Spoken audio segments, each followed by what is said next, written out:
Welcome to the latest Ticker TV interview. I'm Donald Leggatt. I'm joined today by Brad George, CEO at Orosur Mining, the London and Toronto listed gold explorer and developer with projects in Colombia and Argentina. As of this morning, OMI's market cap was around £97 million. It was moving around a little bit today, and the company raised $50 million as of last October, so they're well funded. Brad George joins us from Perth, Australia, to give us the latest on their projects. Greetings, Brad. How are you today? I'm well, thank you, Dom. I am very sorry I didn't get to Cape Town to enjoy your company. I was told you're in fine form. Yes, we met Louis, and it was very useful. It was much harder work than I expected, though. But they are. I mean, everyone thinks it's all jolly, it's all beer and skittles, but actually they're just exhausting. And they're exhausting and quite stressful, and you're meeting a lot of strangers and trying to impress them. And after 5 days of it, you kind of think, I'm really glad I'm going home. No, there are far too many of them, and they cost too much, and it's just by the end of it, you just want to go and have a good lay down. So anyway, but PDAC is your next one, yeah? Well, we're looking at PDAC end of this week, so I'm getting on a plane to about a 90-hour flight to Canada on Thursday. So I'm looking forward to that enormously. Yes, all of that. Well, it's all for the share price, Brad. All for the future of the project. Exactly. Indeed. Anyway, let's take us back to the mineral resource estimate for Pepas, which was well received. Well done. Well, obviously, reception was mixed. I mean, we were thrilled. I mean, I was thrilled. The board was thrilled, but I'm a mining guy, so I just look at it in terms of how much money it makes. I mean, I don't care about how many ounces. To me, it's just, does this make money? And the answer is, my God, yes. So it's a different way of looking at things. I think probably in hindsight, our timing was off. I mean, we came on the cusp of a fairly substantial correction in both the gold price and junior equities. And, we don't argue about valuation, but things had got frothy, and so probably that was healthy, albeit probably painful. So that was just a factor. And I think there's also a fairly large component to any junior company shareholder base that just enjoys the journey rather than the destination. All they want to do is enjoy the news flow, drilling results, and our results, of course, are amazing.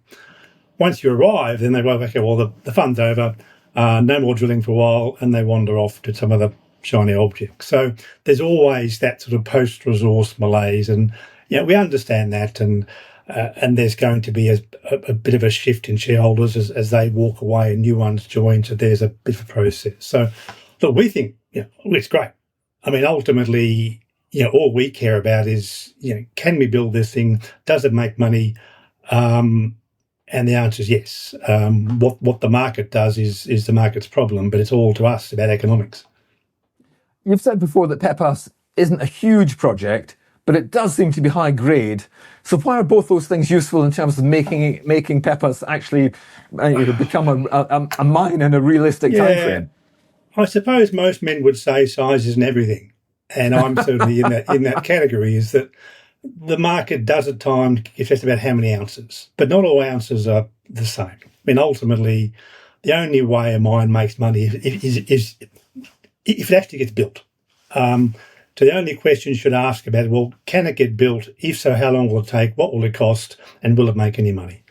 Forget the ounces. Just look at the project. And I made a comment, I guess, a couple of weeks ago on Twitter that when I was in Vancouver recently, I thought around a conference there was so many projects that to me looked, really good on paper. Be a couple of million ounces, a few grams. Were they in production today? They would have made money, but they're not in production now. And I was asking some people why are they kind of floundering? He said, well, the difficulty is they're maybe 7, 8, 9, 10 years away from production, and they're going to cost hundreds of millions of dollars. So if you look that far ahead, not only do you knock the gold price in half, you increase your costs by half by just inflation every year. So half the gold price, double the cost, suddenly they just don't make sense, or at least they're at best marginal. And finding the funding for these projects is what I think is the difficulty that most companies are having right now. We don't have that problem. I mean, Pepas is small, but that's a good thing because it's cheap to build, fast to build, the grade's high, it makes, on paper, a lot of money. So all of those issues of the time length, the gold price, the cost inflation, don't really impact us. It is, at least we feel on paper, a thing that can be funded very, very readily without this angst of years of feasibility, bank feasibilities, massive dilution of share price. It's something that actually makes sense and can be done today. So it's kind of an old-fashioned way of doing things, and I'm old, so that suits me. You're certainly fashionable. Look at you. I try. So, what comes next? Feasibility study and permitting? A bit of both. So there's a Colombian requirement to do a thing called a PTO, which in Spanish is a Programa de Trabajos y Obras. Sorry, Louis fluent, I'm not, so he can explain. It's a program of work and works. So it's kind of a feasibility, but not quite. It's a mining plan that we give to the government that explains in sort of rough details what we're going to do, the footprint, the size, where things will be, the impact upon vegetation, water, social impacts, various things. We submit that, and that basically triggers the permitting process. And we can go back and modify as we go along. But that fires the starting gun. So that's underway now, and that will be a few months. And we hope to submit by say mid-year kind of thing, and begin that process. But that's not JORC or 4D101. So within that, there are economics, but we can't tell the market about that because they're not compliant. So we'll need to run a feasibility in parallel with the PTO. So PTO comes first, and parts of the things that we'll do the PTO will then feed into the feasibility. We don't want to reinvent the wheel and repeat ourselves cost-wise. So do the PTO first. That will deal with some of the basic things like where the road goes, what land do we need to buy, how do we avoid forest, just sort of basic stuff. And that will then feed into a feasibility study, which will begin probably in a few months' time. So we'll talk to our consultants in Canada in next week and just map out that process. But the PTO is first, and then the feasibility will come probably in a few months' time, and the two things run in parallel. And that will give us it begins the process. Obviously, the sooner we start, the sooner we finish. And then the feasibility allows us to then communicate to the market, raise finance, and do all the market things. So there were two things in parallel, but they come in a certain sequence.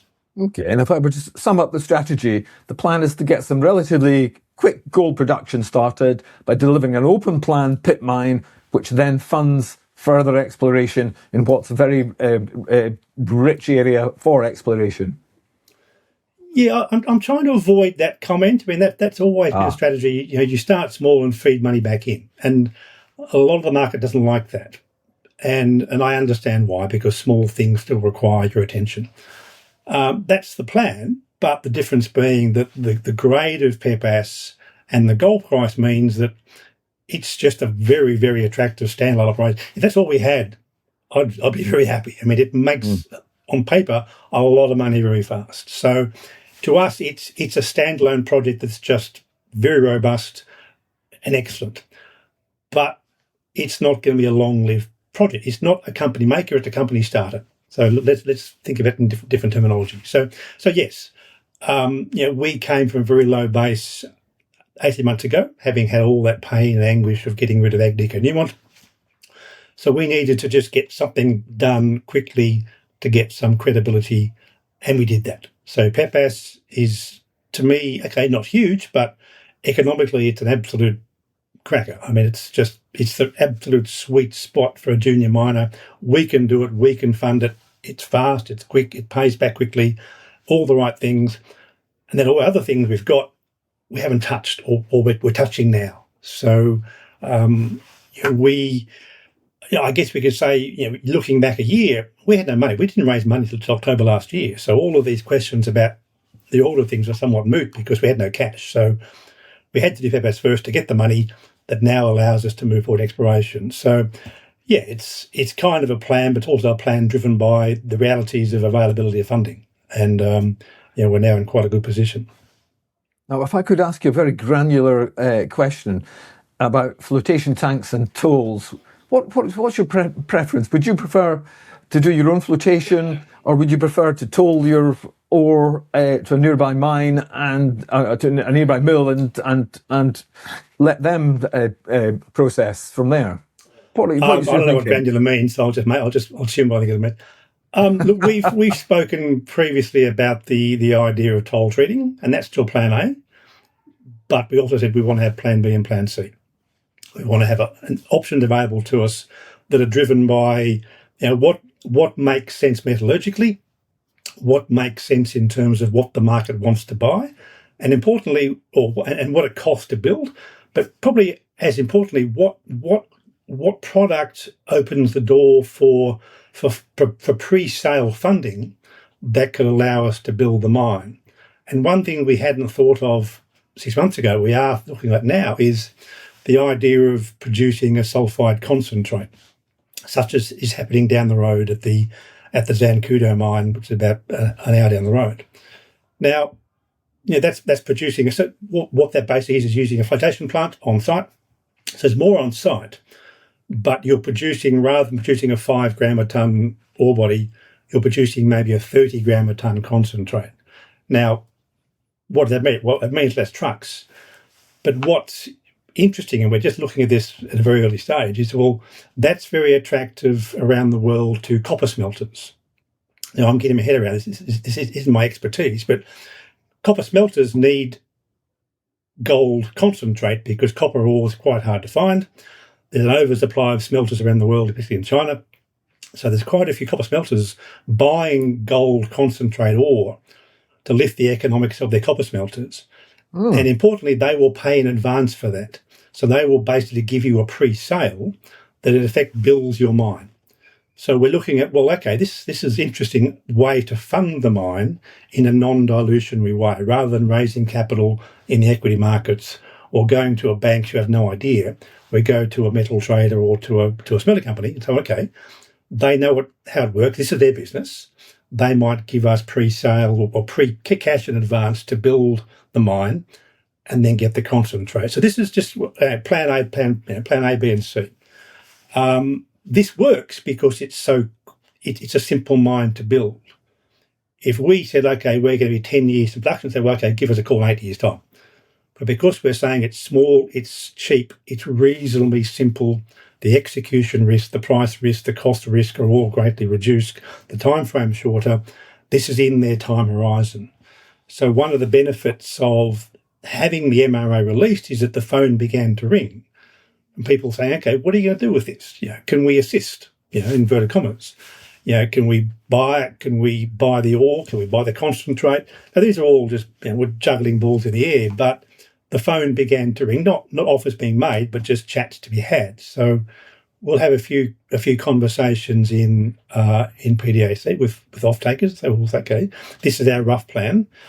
Give us some ideas. It's all very early stage, but we are looking at probably 3 or 4 different scenarios. But certainly the kind of scenario that gives us access to development funding in a non-dilutionary way is looking attractive.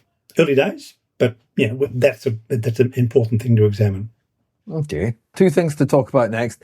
El Cedro, the 2 porphyry gold system with high grades, and Anza.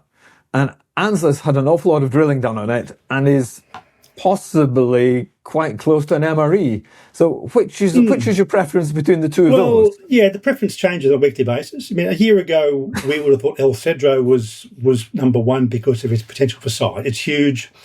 It has the possibility of a very large system, the sort of thing that appeals to the market, appeals to major companies, so on and so forth. The challenge is it's so big, where do you start? Apta was always nice, near resource, but the grade was it was a good grade, but maybe not as high as we would like.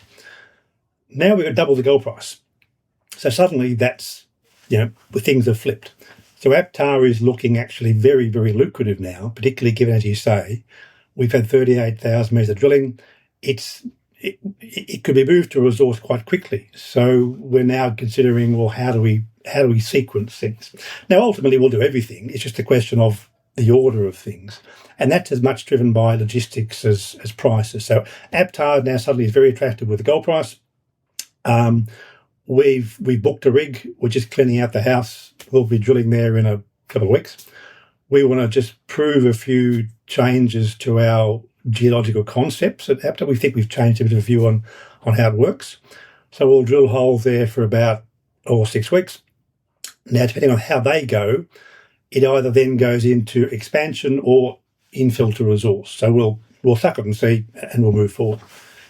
El Cedro is more a question of the sequence of logistics. We want to do more aeromag or high res aeromag to prove up some target because it is so big.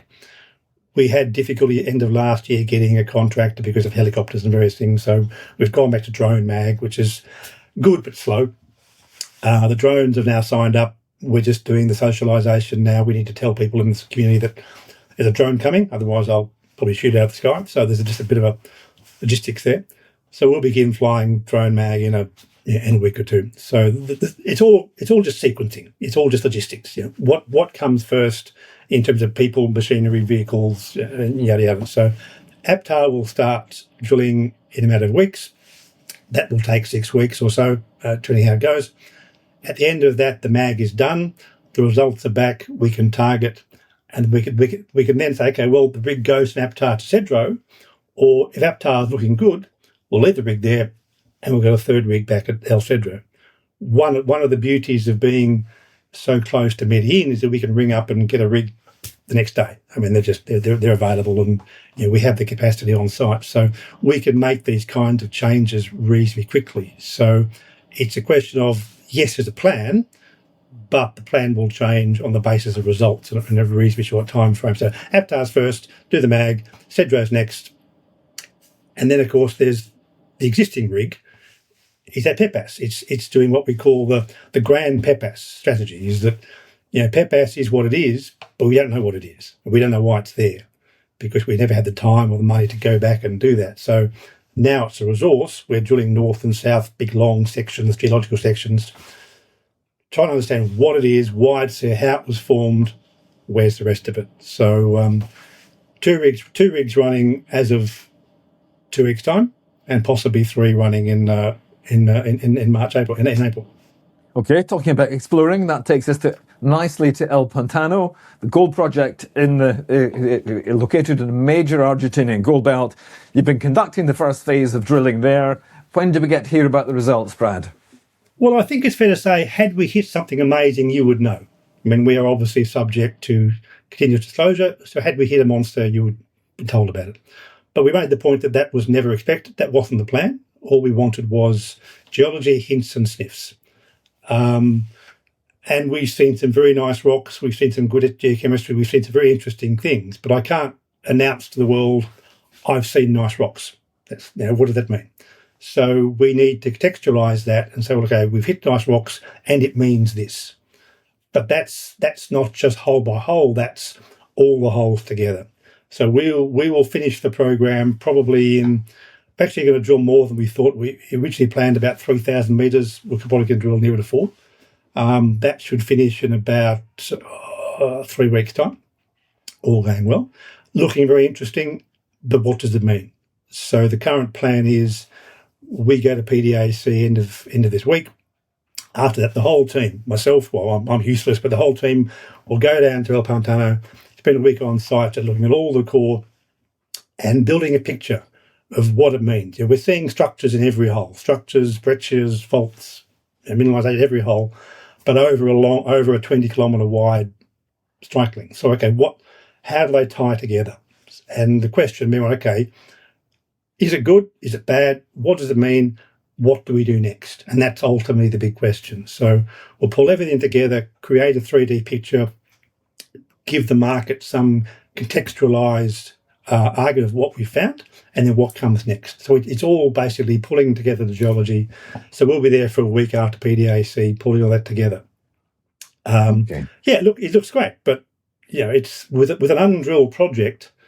The first program's always going to be it's fun, but it's a difficult thing to explain to the market that you've seen nice rocks. Nice is not a particularly useful term. So I've heard lots of junior miners come back and say our first phase of drilling didn't show nice rocks. Look, the difficulty is we've seen the structures. We're seeing exactly what we wanted to see.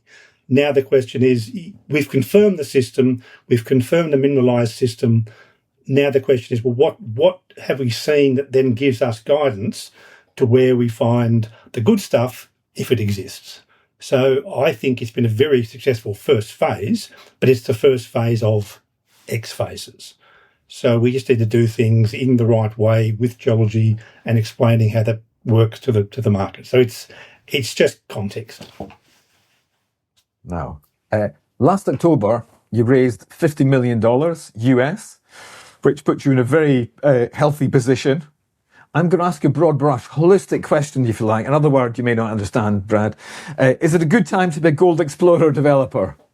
It's a difficult time. Obviously, what we learned from about a month ago is that nothing goes up forever. So that was a very salutary moment in time when the gold price went down by 10% and the whole sector went down by 30%. So that was probably necessary, painful, but healthy. It does tell you that it's not as easy as it sounds. It's still, you still need to get good projects, and ultimately this is what I think what we've always focused on is forget about the hype, forget about momentum, forget about whatever's sexy on the day. Just get good projects, get good geology, and get the projects held in the right way. Now, just going back one step to El Pantano, one of the other objectives of the drilling program is that, I don't know the exact numbers, but I think about last week we met the JV. So we now own the project. I'll confirm probably in a week's time, but we now own that 100%. So we have 2 projects, 2 key gold belts, 100%.